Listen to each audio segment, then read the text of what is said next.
maintenant, nous allons parler avec notre invité, Jingle. Alors, on a plus de jingle invité, Thibaut. Ils ont disparu de la Eh ben, dis donc. Tu veux que je le fasse? Vas-y. Et maintenant, c'est l'invité explosif. Yeah.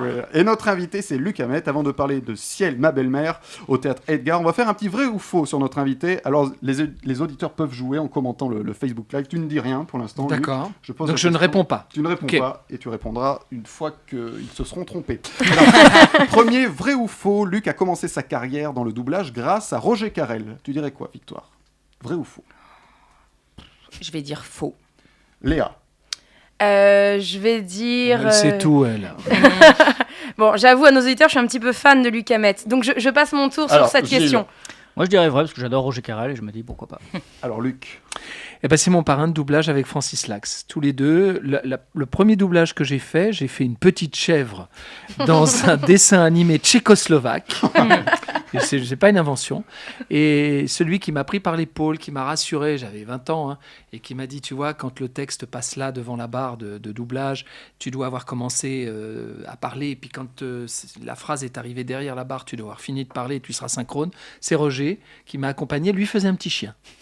Et Roger fait très bien les petits chiens, parce qu'on a fait énormément de doublage ensemble, et toute cette bande de fous que j'ai connue, Micheline Dax, Pierre Tornade, Gérard Hernandez, qu'il y avait encore, il y avait Roger, il y avait Francis Lax, etc. Il y avait Jacques Balutin. C'était quand même des grands enfants. Et je me souviendrai toute ma vie un dessin animé où tout le monde était à quatre pattes. Tout le monde s'aboyait dessus. Et Roger a terminé, vous savez, devant le micro, il y a une barre, comme une barre de tribunal, pour nous donner la bonne distance par rapport au micro. Il a levé la patte arrière sur la barre.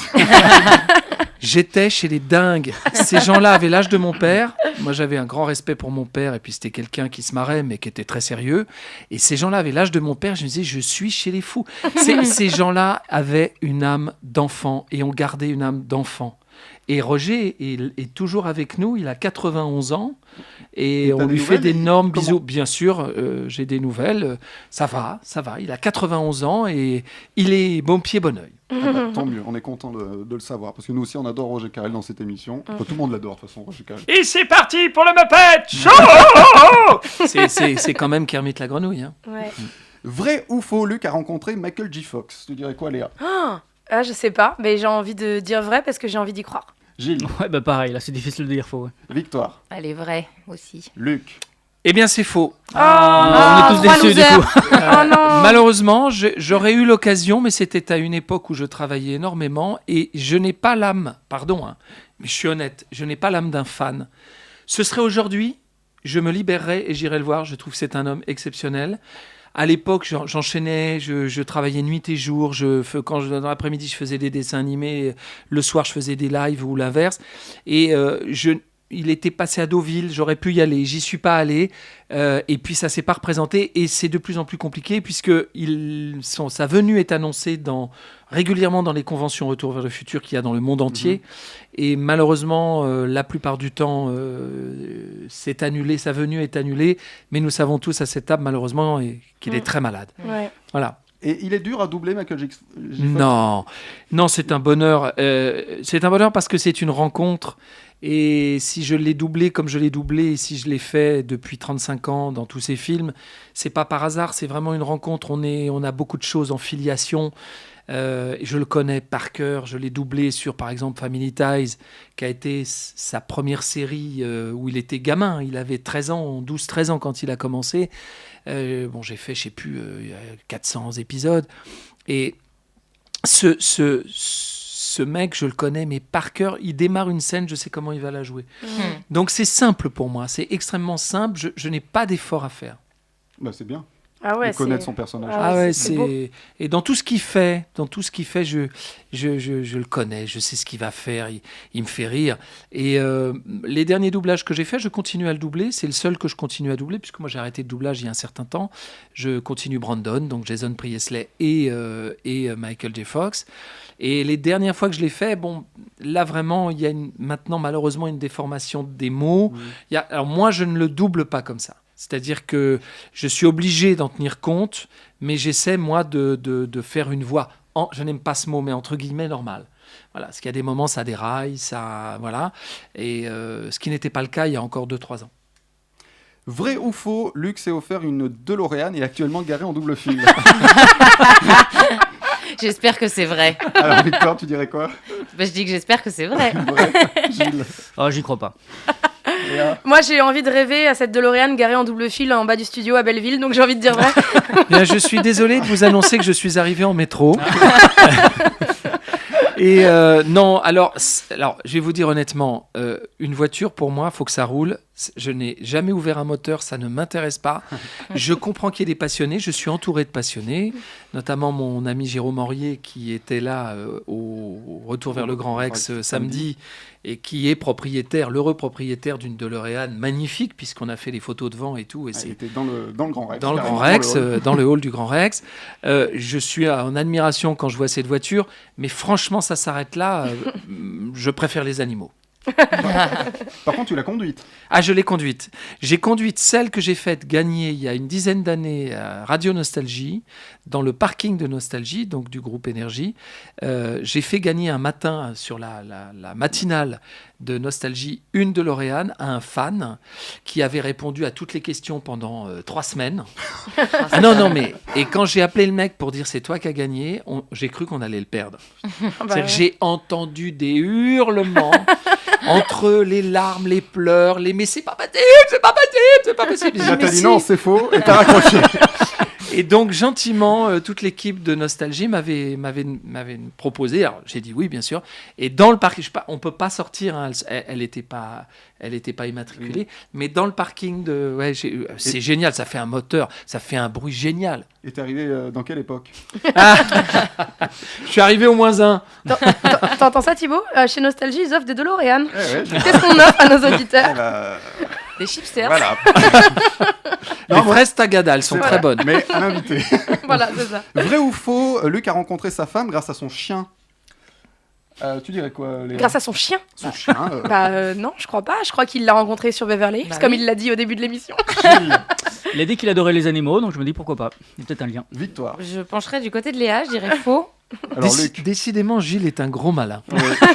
Car je réfléchis. Car nous sommes rencontrés, Emmanuel et moi, sur les premiers épisodes de Beverly Hills. Mais j'avais une petite filoute de 3 mois que m'avait donné Jenny Gérard, qui m'a dirigé sur Retour vers le futur, pendant le doublage du 3. Un soir, elle me dit « Tu viendras au bureau après et on a quelque chose pour toi ». Et je suis arrivé dans le bureau. En général, on se tapait une petite coupe de champagne après la journée de doublage parce qu'on sait vivre. Et il y avait un espèce de petit machin noir sur son cul avec sa petite langue rose qui sortait. Me dit c'est ton chien. Voilà, parce qu'il savait que j'adorais les animaux. Et donc j'ai eu filoute. Et c'est à peu près à ce moment-là qu'on a commencé le premier épisode de Beverly Hills. Et Emmanuel avait un Gorby qui était un de 3 mois. Mais c'est un hasard, hein, qu'elle avait sauvé. Il avait été battu dans un chenil. Enfin, c'est dément de battre un chiot. Enfin, bon, bref. Et il était totalement apeuré, ce chien. Et Gorby et Philoute se sont rencontrés sur le plateau de Beverly Hills. On mettait nos manteaux sous l'écran. Ils dormaient. Voilà, à l'époque... C'était une époque bénie où les animaux étaient permis dans les studios. Maintenant, on ne peut plus amener son poisson rouge, malheureusement. Pourtant, ça ne fait pas de bruit, un poisson rouge.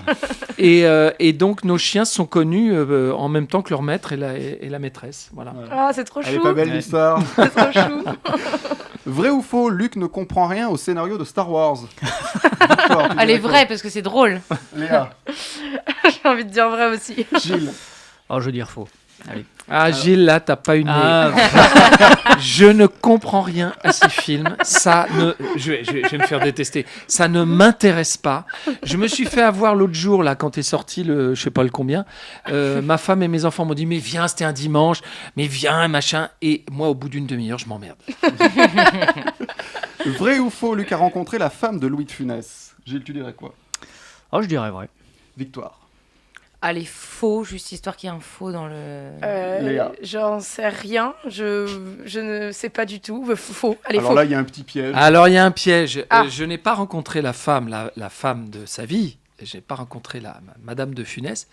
Mais j'ai eu la grande chance de diriger, de produire sa femme à l'écran, Claude Jansac. Claude Jansac, d'accord. J'ai fait une pièce pendant 3 ans qui a cartonné. On a terminé d'ailleurs à Paris. C'était La perruche et le poulet avec Jean-Pierre Castaldi et Claude Jansac. Et c'est un rôle extraordinaire pour Claude. J'étais tellement heureux de travailler avec elle, de la raccompagner chez elle le soir, de passer du temps avec elle. Elle m'a raconté tous ses tournages avec mon idole Louis de Funès. Elle m'a raconté plein d'anecdotes et c'était une femme délicieuse pour ceux qui savaient la prendre.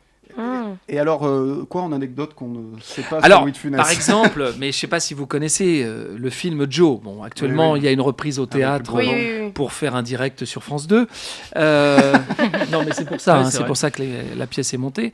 Je dis pas que c'est bien ou pas bien, je l'ai pas vu. Moi, je suis au théâtre tous les soirs, je peux pas aller voir les pièces, donc je n'ai rien à dire. Mais Joe. Vous savez que l'histoire de Joe, c'est il faut absolument. Il a tué par accident Louis de Funès, qui est un jeune auteur dramatique, fait des essais au début de la pièce avec son pistolet. Il y a quelqu'un qui rentre, le coup part et il tue quelqu'un. Et bien sûr, le drame de la pièce, c'est qu'il faut dissimuler ce corps. Et ils vont tout essayer. Et à un moment, ils mettent ce corps sous le canapé, mais évidemment avec la raideur mortelle, le bras sort. Et il y a le commissaire qui est là de police. Donc il faut absolument dissimuler ce corps. Et il y a, je ne sais pas si vous vous souvenez, avec Claude Jansac, il tourne autour du canapé. Et Louis de Funès avait l'habitude, comme il n'avait pas toujours de très bons réalisateurs et que c'est lui qui réalisait les films à la place des réalisateurs, il arrivait le matin sur le plateau, et ça, Claude me l'a raconté, il disait « tu mets ta caméra là, t'en mets une là, t'en mets une là ». C'est lui qui décidait de tout. C'est pour ça qu'il n'était pas toujours aimé dans le milieu du cinéma, mais moi, quelque part, je le comprends parfaitement. Et il mettait une telle énergie dans tout ce qu'il faisait, et surtout, il laissait rien au hasard. Et dans cette scène-là, il a dit « on la fera qu'une fois ». Il a dit au réalisateur, on la fera qu'une fois. Et il a dit à Claude, tu me regardes et tu me suis. Et c'est aussi pour ça qu'il prenait Claude dans tous ses films, parce que Claude le connaissait par cœur.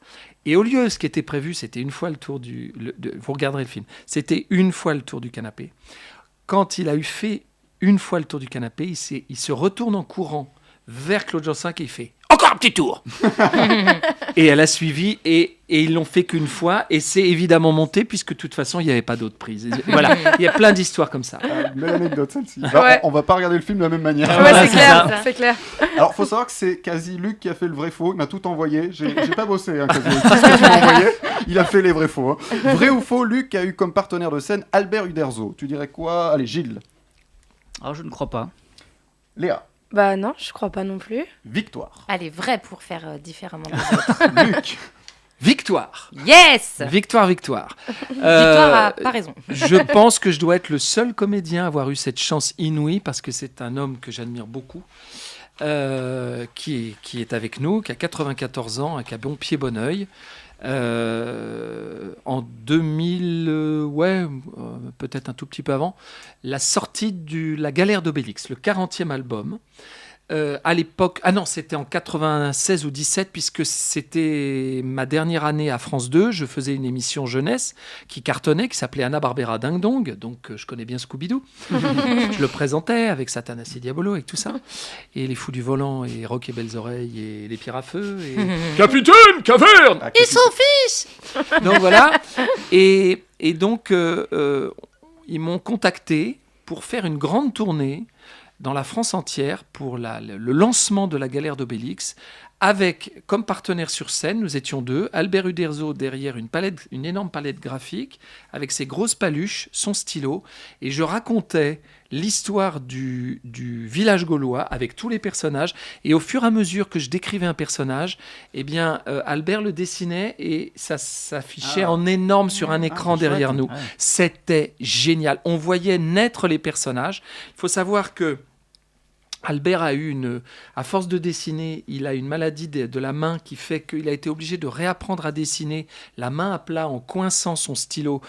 Comme ça, il a des grosses paluches de bûcheron parce que c'est un homme qui fait, je ne sais pas s'il fait 1m90, mais pas loin, et c'est vraiment une baraque. Et c'est un homme absolument délicieux, d'une humilité incroyable, comme toutes les vraies stars d'ailleurs. Et j'ai passé 1 an dans les avions et les TGV avec lui, et nous avons parlé de la vie, nous avons parlé de la nature, nous avons parlé des arbres. Vous savez que si Idéfix pleure quand un arbre tombe, il a une chaîneraie dans laquelle j'ai eu le privilège d'aller me promener avec lui. Et il y avait eu en 99 une énorme tempête, et il était, pas en larmes, mais presque, en me disant « Tu te rends compte, ce chêne, il a plus de 150 ans ». Et voilà, et j'ai partagé des choses avec lui, nous avons un amour des poules ensemble, sauf que son poulailler est beaucoup mieux que le mien, c'est-à-dire que ses poules ont un radiateur dans le poulailler. Je vous jure que c'est vrai. Poule de luxe. Ouais. Et moi, je me suis fait plaisir, je lui ai offert le champion de France de la race coq gaulois. Donc je suis arrivé un jour chez lui, à sa campagne, et j'avais dans mon coffre, dans un carton, un coq et une poule de la race gauloise dorée, qui est le fameux coq de tous les clochers de France. Et nous lui avons offert, Emmanuel et moi, ce coq gaulois et cette poule, qui ont été tout de suite rejoindre ces poules dans son poulailler, 4 étoiles. Voilà. Donc voilà, j'ai joué, je peux dire que j'ai joué avec Monsieur Albert Uderzo. Et la boucle est bouclée puisque je suis en train actuellement de diriger, de faire la direction artistique de sa nouvelle production qui s'appelle, ça va pas vous étonner, Idéfix. Ce sera sur France Télévisions dans 1 an et demi, 2 ans, puisqu'on fait de la création de voix, c'est-à-dire que les comédiens enregistre des voix définitives sur des scripts, un petit peu comme une lecture de théâtre, et l'animation des dessins animés est faite après notre travail. C'est-à-dire que pour une fois, on n'est pas en dernier, on est en début. Et c'est les animateurs qui prennent nos voix et nous donnons des idées aux animateurs.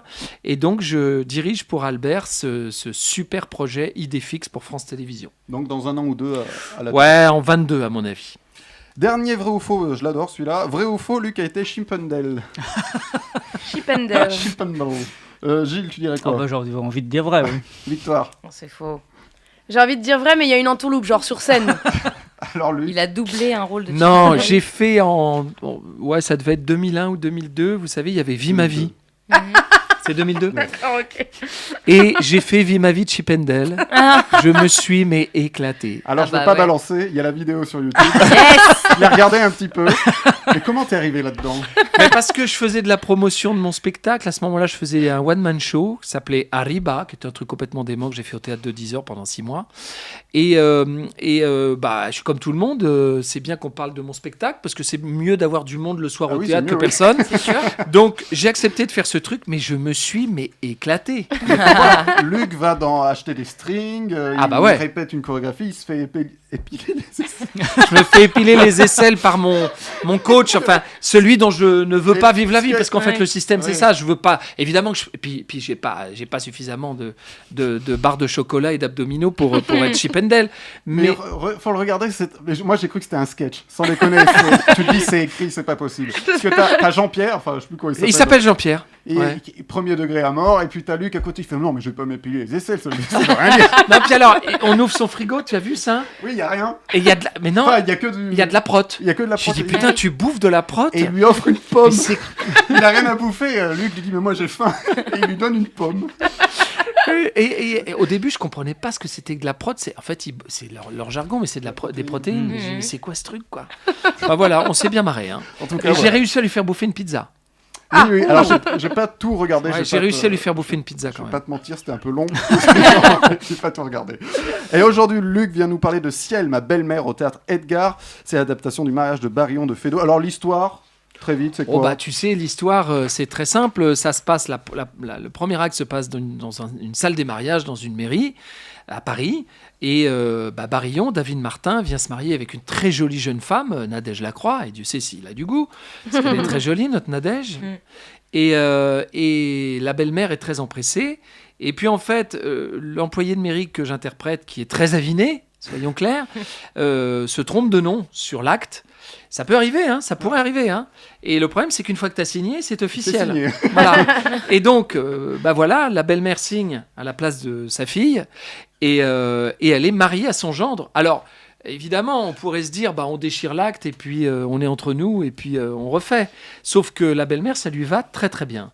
Et donc, c'est le début d'une folie totale de 3 actes, parce que le 2 et le 3, dans le 2, l'ex-mari disparu en mer, pêcheur de morue, avec son phoque. Oui. Il revient. Le phoque est très important. Voilà. Oui, on ne va pas dévoiler, mais il est très important. Très important. Donc, son compagnon d'infortune sur l'île déserte où il a réussi à vivre pendant 2 ans, il s'est fait comme ami un phoque. Ça, c'est du fait d'eau tout craché. Donc, il revient à Paris et donc, sa femme a l'air mariée malgré elle, mais enfin, ça l'arrange quand même. Et on n'arrête pas de passer d'un couple à l'autre parce que pendant ce temps-là, le maire est quand même... C'est une honte pour lui d'avoir marié les mauvaises personnes. Il essaie de faire casser le mariage, mais le personnage que j'interprète se retrompe dans le nouvel acte. Enfin, c'est du fait d'eau, les portes claquent, c'est complètement dément. On est 7 sur le plateau, et je pense que ça, c'est du vrai théâtre. C'est-à-dire qu'on n'est pas dans une pièce à 2 ou à 3 personnages. Je ne vais pas critiquer ces pièces-là, j'en ai fait beaucoup au Théâtre Edgar, mais là, je me suis fait plaisir. C'est-à-dire que le producteur que je suis est un dingue total, parce que je vais y perdre ma culotte, ou mon string, ça dépend. Si vous regardez Vie ma vie. Voilà, si je suis Chippendale ou pas. Mais en attendant, d'abord, je rejoue. Ça faisait 6 ans que je n'avais pas joué au théâtre parce que je voulais lancer mon théâtre. Il se trouve que le Théâtre Edgar, c'est mon théâtre. Je ne voulais pas jouer dans mon théâtre au début parce que je trouve qu'il ne faut pas mélanger les choses. Et là, c'est un petit peu aussi ma femme qui m'a dit « Mais arrête, maintenant, tu peux jouer dans ton théâtre. » Donc, je m'éclate tous les soirs avec une troupe formidable, avec David Martin, le fils de Jacques, qui plus il avance dans la vie et plus il ressemble à son père, c'est absolument Oui, c'est vrai. démentiel. C'est vrai. Et c'est sa voix, t'as vu, Ouais. c'est incroyable. Enfin, t'as entendu, c'est sa voix, quoi. Ouais. Il chante vachement bien, d'ailleurs. À la David. fin, il nous a même dit sous vos applaudissements, voilà. Il y a Gwenola Delus, qui est une belle-mère totalement fantasque. Il y a Jean-Marie Lhomme, qui est le fameux pêcheur d'Islande, qui revient avec son phoque. Il y a Nadège Lacroix, que beaucoup de vos auditeurs, je pense, connaissent, égérie de la télé-réalité, mais qui a, à mon avis, tourné la page et maintenant veut faire du théâtre. Et je pense qu'elle peut vraiment en faire parce d'abord, elle a très envie et elle apprend très vite. Et puis, il y a Thomas Vernant, qui est son amoureux, qui n'arrive pas à se marier, lui, parce que c'est d'autres qui se marient avec elle. Et puis, l'excellent Sylvain Catan, qui fait le maire, dont je suis l'employé. Et je dois dire que Sylvain et moi, on a quelques scènes ensemble et on se marre bien. Léa, un petit mot sur la pièce. Oui, j'ai vu la pièce. Alors déjà, j'adore le titre. Je trouve que c'est hyper intelligent d'avoir changé le titre. Merci. Le titre me fait beaucoup rire. Il est vraiment attrayant et drôle. Les comédiens sont excellents. Effectivement, ils sont 7 sur scène. Du coup, ça part dans tous les sens. C'est vraiment chouette. Je trouve qu'ils sont tous très, très bien choisis. Autant pour leur énergie que chacun dégage que pour leur physique. Il y a vraiment des physiques incroyables et j'ai trouvé ça vraiment top. C'est très rythmé. C'est très drôle. Il y a plein de rebondissements, mais l'histoire reste très claire. Et ça, pour moi, c'est vraiment essentiel quand je vais au théâtre. Et il y a plein de quiproquos et tout. Enfin, j'ai passé un vraiment très bon moment et je crois que les gens dans la salle qui étaient avec nous aussi, parce que c'était vraiment très chaleureux et très enthousiaste. Donc je recommande chaudement. C'est un vrai divertissement. Ça, tu dis ça parce que je suis là. Tu vas voir quand tu vas partir. Non, mais c'est très mignon. Merci beaucoup. Non, c'est vrai. On a ce que passé tu un as très bon dit. moment. Ce que je peux dire, c'est que je n'ai jamais eu un spectacle. J'ai eu des choses qui ont très bien marché au Théâtre Edgar depuis le début. Jamais un spectacle n'a démarré aussi rapidement. Le premier samedi, on était complet, de payant. Hein. Je dis bien, nous connaissons le théâtre à cette table. Malheureusement, c'est pas toujours le cas. C'est souvent compliqué. Et j'ai beaucoup de bonheur parce que quelque part, les spectateurs me récompensent d'avoir pris ce risque. Parce que mettre sur un plateau d'un théâtre de 132 places 7 comédiens que je paye tous les soirs, même s'ils ont fait d'énormes efforts et je les en remercie, c'est quand même compliqué. Et on est récompensé par une fréquentation, je dirais, hors norme. Donc, on est là jusqu'au 31 janvier et on espère que ça ne va faire qu'augmenter et qu'on sera même complet le mardi et le mercredi. C'est ce qu'on te souhaite. C'est ce qu'on vous souhaite. Ouais. Et d'ailleurs, c'est un challenge d'adapter Fédo ou c'est une joie? Alors, c'est une grande joie, mais il ne faut pas se planter. Non, mais c'est vrai, parce que j'ai eu déjà des journalistes qui m'ont dit, ils m'ont pas dit qu'on était prétentieux d'avoir touché, parce que je pense que ce serait une erreur, ce serait peut-être prétentieux de leur part. Je crois, honnêtement, moi je suis un fan de Feydeau de la Biche, j'ai beaucoup de bio à la maison, je lis énormément là-dessus. C'est une époque en plus que j'adore, parce que je trouve que c'est l'âge d'or de ce que j'aime, c'est-à-dire la comédie de boulevard.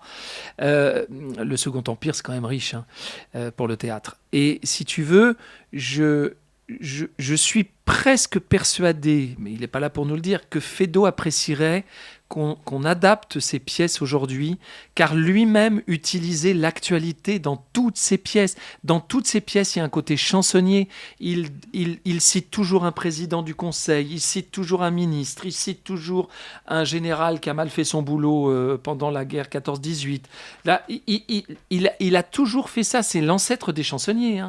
Et par exemple, dans Ne te promène donc pas toute nue, qui est une pièce très connue de Feydeau, la femme du député, puisque le rôle principal, c'est un député qui est très jaloux de sa femme qui se promène à poil chez elle. Enfin, elle a une nuisette, mais elle est tout le temps à poil. Il lui dit, mais arrête de passer devant les baies vitrées. Clémenceau habite en face de chez nous. Clémenceau, à l'époque, était le président du conseil et il était réputé pour aimer les très jolies jeunes femmes. Et il y a plein de choses comme ça dans Feydeau. Ce n'est qu'un exemple. Donc, nous avons fait à un moment, on parle de Brigitte, la femme du président. Mais on reste... Juste, on balance un truc comme ça. À un moment, je dis que le premier adjoint est en prison à Levallois-Perret. Ça fait hurler de rire la salle, mais on ne cite personne. C'est juste des citations comme ça. C'est tout ce qu'il faut, en fait. C'est pas trop. Voilà. Et c'est ce qu'on a essayé de faire. Et je pense que, franchement, Feydeau ne nous en voudrait pas. Et puis, il y a aussi une chose qu'on oublie, c'est que c'était des pièces très longues, parce qu'à l'époque, il y avait 3 entr'actes qu'on allait acheter des frites. Vous savez que dans les couloirs des théâtres au Poulailler, il y avait des gaufres, des crêpes. Et pourquoi on dit ciel mon mari, ciel ma femme, ciel ma belle-mère? Je pense qu'on ne le dit pas dans Feydeau. C'est pour ça qu'on l'a inventé. Mais on aurait pu le dire. C'est tout simplement pour qu'en une fraction de seconde, les gens qui sortaient acheter une pinte pour aller boire un coup ou acheter une crêpe ou une gaufre, quand ils revenaient dans le théâtre, ils avaient instantanément, ils savaient qui était le mari, qui était la femme, qui était trompé, qui était l'amant. Et c'est pour ça qu'on faisait les apartés. Ciel mon mari, c'était pour en permanence remettre les gens dans le droit chemin de la pièce. Donc aujourd'hui, dire il faut respecter, de toute façon il faut respecter les auteurs, mais c'est inutile aujourd'hui tel qu'on consomme le théâtre. Eh bien, allez applaudir Luc Hamet dans son théâtre, au théâtre Edgar, Ciel, ma belle-mère, et c'est adapté par Emmanuel Hamet. Tu restes avec nous jusqu'à 20h30. Avec plaisir. Et on te retrouve après Sophie Lecam, Les gens gentils.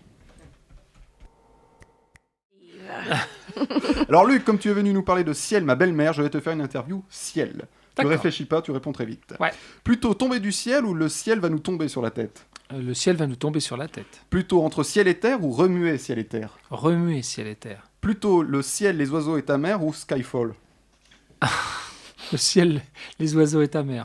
Plutôt arc-en-ciel ou bleu ciel? Bleu ciel. Plutôt 7e ciel ou les yeux au ciel? 7e ciel. Et enfin, plutôt ciel mon mari ou ciel ma belle-mère? Ciel ma belle-mère, bien sûr. Bien évidemment, retrouvez Luc Hamet dans Ciel ma belle-mère au théâtre Edgar, mise en scène par Luc Hamet, adaptation Emmanuel Hamet. Voilà, regardez le fly, formidable. Tu peux rappeler les comédiens? David Martin, Nadège Lacroix, Thomas Vernant, Sylvain Catan, Gwenola Deluse, Jean-Marie Lhomme et ma pomme. La pomme, c'est donc Luc Hamet, 1m73, bien sûr. Merci d'être venu dans Pantoufles Explosives. Merci à vous. Merci à vous.